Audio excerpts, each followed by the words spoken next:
Hello everybody and welcome to my channel. Today we're going to be installing a ThermoMate 30-inch electric induction cooktop. This unit was sent to me as a review unit, so in this video I'm going to be covering everything. We're going to go through unboxing, installation, hard wiring this unit, and we're even going to be replacing a breaker because my current breaker is 40 amp for my four burner GE old unit, and this particular one have a 5 burner, so it actually requires a 50 amp breaker. So in this video I'm going to be covering this too. So if you came across this unit on the internet, on Amazon, you need to replace your current top, you like the price and you just wondering what is this about, what is this unit coming from, what is kind of warranty, what kind of part supply and everything, how it actually works, and it's actually worth the money. All in this video I'm going to be showing you everything, I'm going to be telling you everything about it, and without further ado, let's go ahead and get right to it. Okay, so what is a ThermoMate? ThermoMate is appliance company. They sell cooktop, microwaves, water heaters. They've been out for a while. They sell on Germany, they sell in Canada, they sell in UK, and of course here on the United States. They provide a 1-year warranty on all their product. Parts is available, 24/7 support is available, which is really cool. I would say the most important thing that the parts are available. You can give them a call, they can guide you through the issues and send you a parts for you with no problem. You can order them, you can order the product on a website, and you can order the product on the Amazon. The links will be down in the description, of course, and the good thing about all their product is very affordable. It's good quality. Yes, most of them is made in China, with some of the products made with the German technology, but China, everything now is made in China. So let's go ahead and unbox this and start with installation.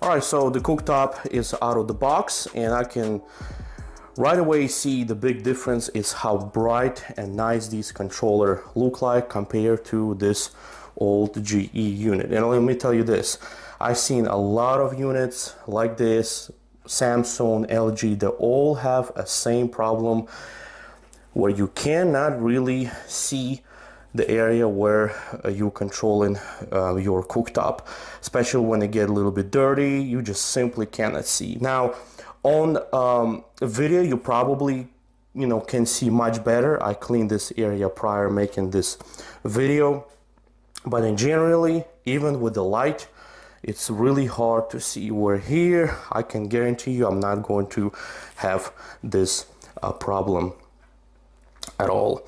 Now what comes with it is you're going to have your instruction manual, of course, the little clips that stabilize that you have to install on the side, and of course the most important thing is the seal. Seal needs to be applied from the bottom.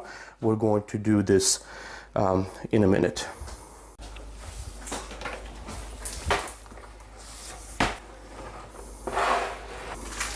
Before I install this seal or gasket, whatever you want to call it, by the way, I'm going to be using some alcohol wipes to degrease this area. I just want to show you what's under the bottom. Under the bottom you have a plastic body pretty much, and you actually have a fans for cooling. I'm not quite sure what this do. Do they run to cool down the unit, or they run while you're cooking? But you do have 3 fans over here, and everything else just really nice, thick, durable plastic.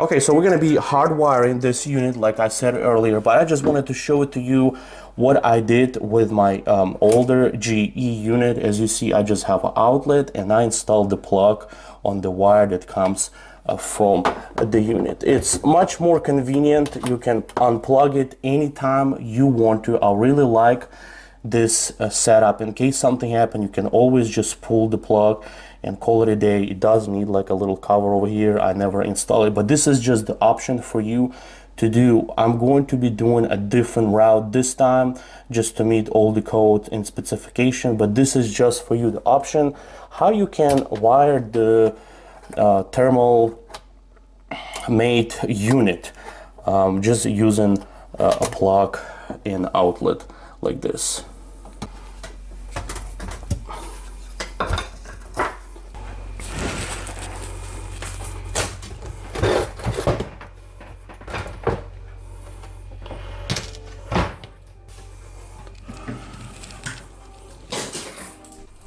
Okay, here's my GE panel. Just simply sits outside. I already remove the cover, and before turning main breaker off, make sure everything important is power off.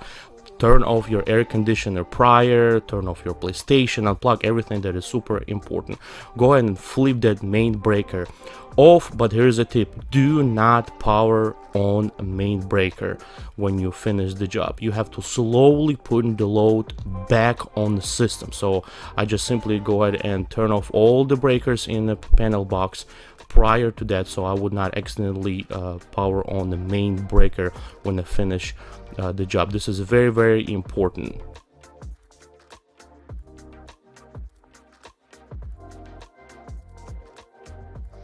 Highly recommend you to invest in this non-contact voltmeter, which I'm checking here just to make sure there is absolutely no power that goes to these breakers. And when I find out there was no power, you can go ahead and start the... Okay, so this is a double pole breaker, so you're going to have two wires that goes to the breaker, 110 volt each, obviously, and just simply remove them with long screwdriver. Don't be scary, nothing going to shock you because we have absolutely no power to it.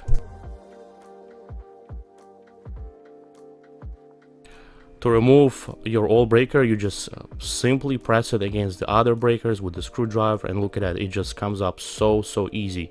Make sure you push those in back and none of them are disconnected. Here's a 50 amp breaker. As you see, it looks exactly the same. It mounts super easy, exactly the same way. The left side go in first, and then you just simply press it in to put it on the plate in the back, and this is it. Now you just simply put these wires back in exactly same place and tie them down.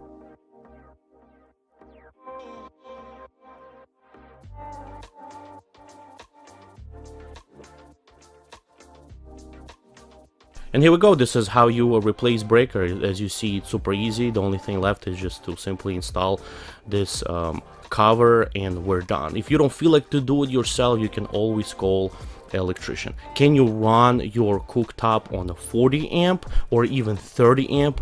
Yes, you can actually do it with no problem at all. If you do not have access to electrician at this moment, you do not have access to your breaker box, and you do not simply want to do it at this moment, yes, you can run your cooktop. For now, just be very cautious. Do not run all the burners at the same time. Do not turn all 5 of them at the same time. You can run safely 3 burners on 40 amp breaker and you'll be just fine for now until you get the 50 amp. Okay, let's go ahead, power on the main panel back. So flip that main breaker and start slowly putting the load. Like I said previously, this is very important. This is the proper way to power on your house, just slowly putting the load. But do not touch your breaker for your cooktop yet. We're still working on it and we're still connecting.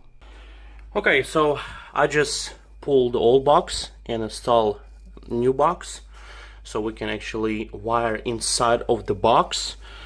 And as you see, I put also 2 little secure combs very, very important, and we're going to actually have a proper cover here as well. Your installation probably will be very similar. You're probably going to have just the box sitting behind your cooktop, already open like that without replacing the box, but I just wanted to show it to you what I did. So we're going to connect this to black and red wire. We do not need neutral. I'm going to cap neutral over here, and obviously we'll need a ground wire for this installation. We're going to feed the wire from over here, and then later you can just tighten these two screws down and properly secure the wire. So let's go ahead and get right to it.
Okay, I should have mentioned that before, but this is a very important part.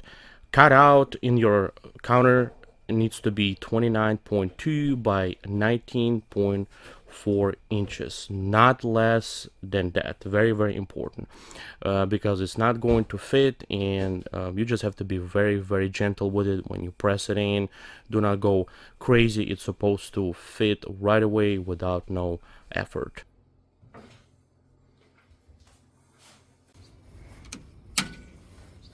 Alright, the cooktop is now on. To turn it on and activate it, you just simply press the power button. Right here, you actually have to press the power button every time you want to use it, and then after a certain time, it will actually turn off automatically. To use each burner, you have a control to each burner, obviously over here, and to actually use it, since it's induction cooktop, not like a radial, it will not turn on and will not start to work unless you have a pot on it. So here we go. This is induction safe pot, and to power on, you just simply press plus right here and plus again to give the maximum power. You probably heard the buzz. It's normal to have a buzz, and it also depends of the size of the cookware, depends of the amount of your cooking, and of course amount of the water liquid in the pot. It will vary, but with the induction, you're always going to hear the little buzzing, that little magnetizing noise. Now if you have a radial model, you're obviously not going to hear anything. And right now we have a setting on a 9.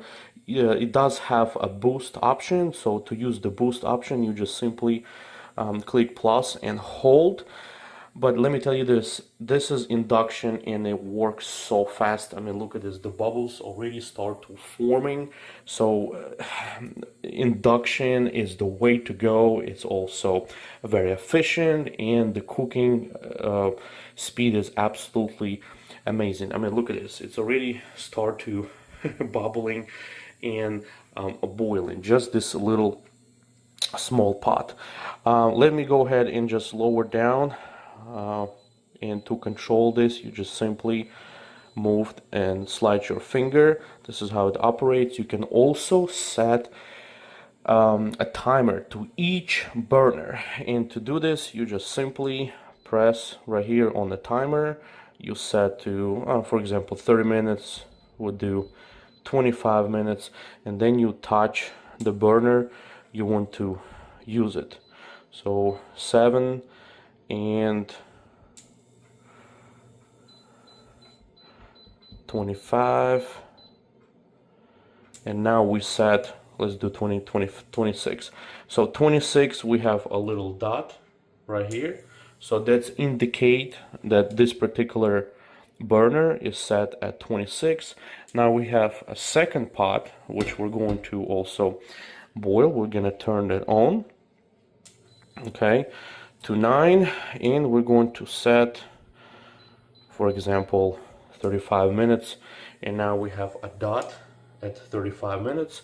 So we have two burners are set at individual timing. This one we have 35, this is 26. The time is right now counting, and what's good about it that it will automatically turn off. So if you're a person who like to leave the pots, if you're a person who like to walk away, forget about it, it will actually turn off completely. It will not just make sound, it's actually going to turn off. If you remove the pot,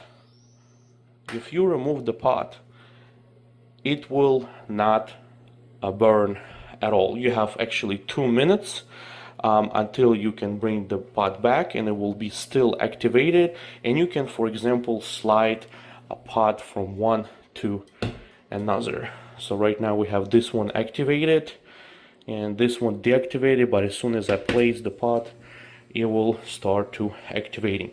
By the way, I mentioned the noise, the little buzzing noise. It's manageable, it's fine. The volume of the buzz is actually very different. As you can hear, you cannot hear this one at all. It's a different type of pot. This is like a double wall pot, right? So when I use the double wall pot, for some reason it's actually make more buzzing noise. Also, what's cool about it, the induction system, where it will only heat the size where the size of your pot. So for example, I'm gonna turn this one on to the maximum. It work right away. By the way, this one is still activated, so I can just swap it right here and it will continue cooking. You have 2 minutes for this to burner turn off automatically. We're gonna go and turn this off by holding the negative button. By the way, for you to turn off any of these burners, you can just simply hold the minus button on the burner and it will automatically turn off. You're going to have H warning, which means hot, so it will let you know that this particular burner still hot. As you see right here, it's boiling, and look at this, I can just simply touch the burner and it will not burn me at all, because the temperature only spread around the area of your pot. Okay, let me go turn this off by simply holding the negative. If you want to turn off everything and you have multiple pots are running, you can just simply press the power button right here and everything will turn off.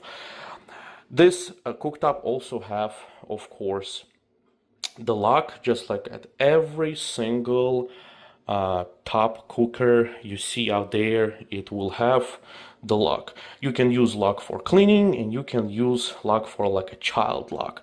Just simply hold it for 3 seconds and it will lock entire thing and nothing will work anymore. To unlock cooktop, you just simply hold the same button again for 3 seconds and it will unlock. By the way, the fan is right now running, as you can hear it. It's cooling the cooktop and it's manageable, it's not loud at all. It also working and fan are running while you're cooking on the stove. One thing for me to mention is each of these burners have option of a warming setting. So you actually have setting right here to warm, and you can just keep each of the burners at the warm setting, so that way your pot, whatever you're cooking, the fry pan, whatever it sits on, will just slowly warm and will slowly cook, and just keep your dish warm at the lowest settings, even lowest than a 1. So, and this is it, guys. If you have any questions, please leave them in the comment section below, and as always, thank you for watching.